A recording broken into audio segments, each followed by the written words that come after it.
সবাইকে স্বাগত আমার ইউটিউব চ্যানেলে। তা আজ আমি রান্না করছি মশলা আমুদি। তা মশলা আমুদি করতে আমার কি কি লাগছে চলুন একবার দেখে।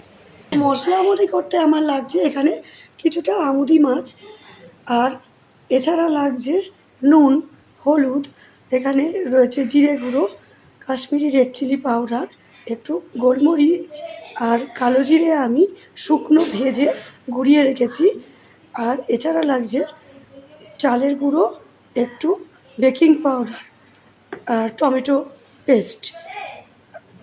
এবার আমি কড়াই কিছুটা তেল বসিয়ে দিয়েছি। এখানে আমি ডক্টর চয়েস রিফাইন তেলেই রান্নাটা করব।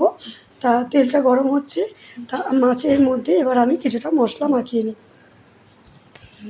এবার মাছের মধ্যে আমি প্রথমে একটু দেব পরিমাণ মতো হলুদ গুঁড়ো, পরিমাণ মতো লবণ, এছাড়া রয়েছে পরিমাণ মতো এখানে হাফ টেবিল স্পুন আমি জিরের গুঁড়ো নিয়েছি, half tablespoon Kashmiri red chilli powder, half tablespoon গোলমরিচ আর কালো জিরে রোস্টেড করে রেখেছি গুঁড়ো, আর রয়েছে বেকিং পাউডার 1 চামচ বেকিং পাউডার।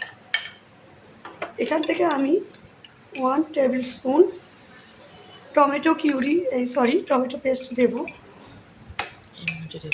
আর দেব 1 টেবিল স্পুন সরিষার তেল। এবার আমি এইগুলো সব একসঙ্গে মেখে নেব। এবার আমার মাছগুলো মাখানো হয়ে গেছে মশলা।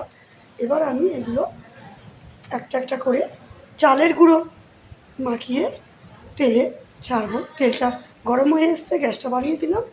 তা ভালো করে চালের গুঁড়ো মাখিয়ে এবার একে একে আমি এই মশলা মাখানো মাছগুলো তেলে ছাড়বো। এটা খেতে যেমন টেস্টি, খুবই সুস্বাদু খেতে হয়, আর খুবই অল্প সময়ে বড় উপকরণ দিয়ে তৈরি করা হয়। এইভাবে আমি একে একে মাছগুলো ছেড়ে দেবো।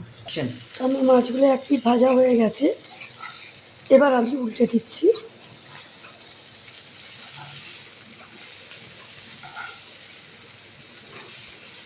আস্তে করে উল্টে দেবো যাতে ভেঙে না যায়।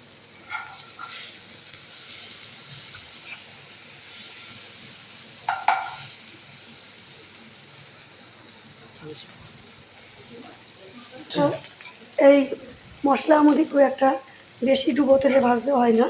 তা আমার মাছগুলো মোটামুটি ভাজা হয়ে গেছে, আমার মশলা আমুদি রেডি।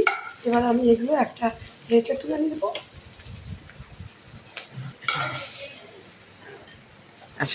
তা আপনারা দেখতে পেলেন আমার মশলা আমুদি করতে কত সহজে কম সময়ে হয়ে গেল। তা মশলা আমুদি করতে কী কী লাগলো আমি তো আগেই বলে দিলাম। তা মশলা আমুদি খেতে কেমন হয়েছে একবার অবশ্যই বাড়িতে সবাইকে বানিয়ে খাওয়ান, আর নিজেরা খান, আর কেমন লাগলো আমাকে কমেন্ট বক্সে কমেন্ট করে জানাবেন। আর প্লিজ লাইক শেয়ার করুন, নিউ পেন্টে আমাকে সাবস্ক্রাইব করো।